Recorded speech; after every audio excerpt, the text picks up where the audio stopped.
Magandang araw sa ating lahat. Share ko lang itong ating maikling video sa ating mga kapwa technician na nagsisimula pa lang at hindi pa pamilyar sa ganitong klase ng rep.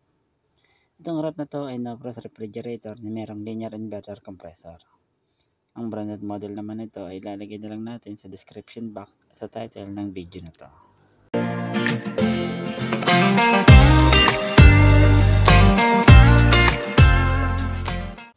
Bali meron tayo ditong Novros refrigerator at para lang din naman tong SQBB model na ginagawa natin ng mga nakaraang video.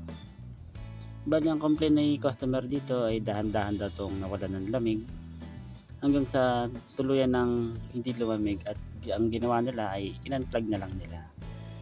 Bali nung dumating nga kami, naka-unplug na siya. Pagkatapos ay sinilip muna namin yung mainboard kung meron bang pumatok na pyesa at kung may mga open wire. At nung nakita namin na okay naman, tinry namin siyang i-testing at tinignan namin kung ano yung error code na lalabas.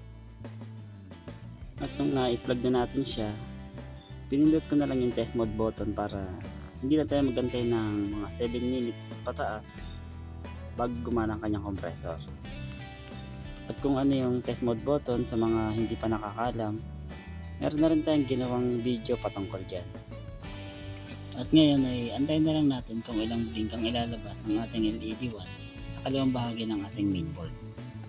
At ang mabibilang natin dyan ay 8 blinks error na ang ibig sabihin ay communication failure between compressor and mainboard. At makikita rin natin na hindi gumagana ang ating compressor based sa ating sinabit na clamp meter. Sa ganitong pagkakataon, ang kailangan nating palitan ay ang ating mainboard. At nagkataon naman na meron kaming dalang bago, kaya susubukan muna nating palitan yung mainboard at i-testing natin kung mawawala na ba ang 8 blinks error niya at kung gagana na ang kanyang compressor. Sa pag-alis naman ng mga socket nito, hindi naman na kayo malilito o maliligaw. Pero kung gusto nyong manigurado, pwede nyo namang picturean muna to bago nyo alisin yung mga socket. Hindi naman kaya ay isa-isahin yung ilipat sa bagong mainboard. Sa pagpapalit naman ng mainboard, siguraduhin lang natin na parehong-pareho yung ating lumang mainboard dun sa ipapalit nating bagong mainboard para maiwasan natin yung pagkakaroon ng ibang problema o di naman kaya ay magkaroon ulit ng 8 blinks error dahil hindi compatible yung ating mainboard na ipapalit dun sa ating compressor.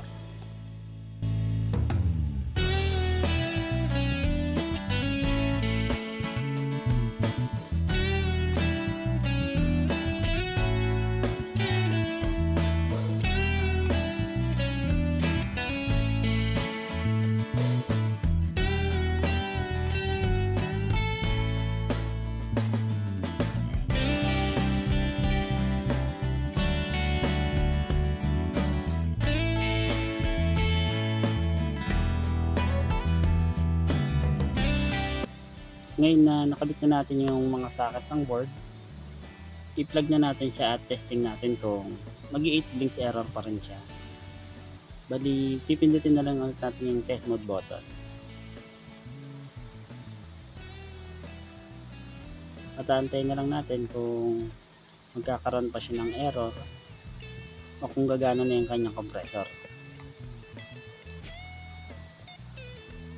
Kabit na rin natin yung ating clamp meter para makita natin kung gumana na talaga yung compressor natin.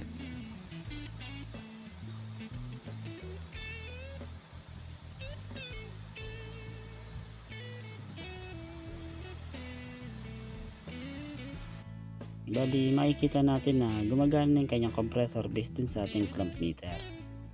Pero mamaya, i-off ko muna siya ulit at pagaganahin ko sa kanyang normal operation nang hindi pinipindot yung test mode button. At obserbahan ko naman siya ng at least 30 minutes bago ko siya iwanan sa bahay ni customer para maobserbahan ko din kung lalabas ulit yung 8 blinks error niya or kung may lalabas pang ibang error.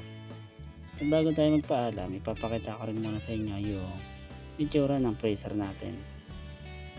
Kagaya lang din siya ng mga SQBB model na ginagawa natin sa mga nakaraang video. Yun lang at sana may natutunan kayo kahit konti. Maraming salamat.